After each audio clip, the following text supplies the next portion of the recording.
8 شخصيات اتغير ممثلينهم في عالم مارفل السينمائي ممكن ما تكونش خدت بالك منهم. الجزء الاول، كاسي لانج اتغيرت من الممثله إيما فيرمان للممثله كاثرين نيوتن.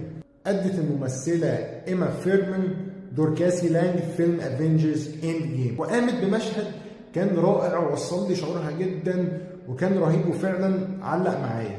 واتفاجئنا ان استوديوهات مارفل بدلتها بالممثله كاثرين نيوتن، ممكن عشان هي معروفه اكتر منها وشبه الطفله اللي كانت بتقوم بدور كاسي في جزء انت مان الاول والثاني، وطبعا ظهرت في فيلم انت مان اند ذا واسب كوانتم مانيا. شخصيه فاندرال، طبعا انتم مش عارفين مين ده واحد من اصدقاء ثور اللي ظهروا في فيلم ثور 1 و 2 و 3.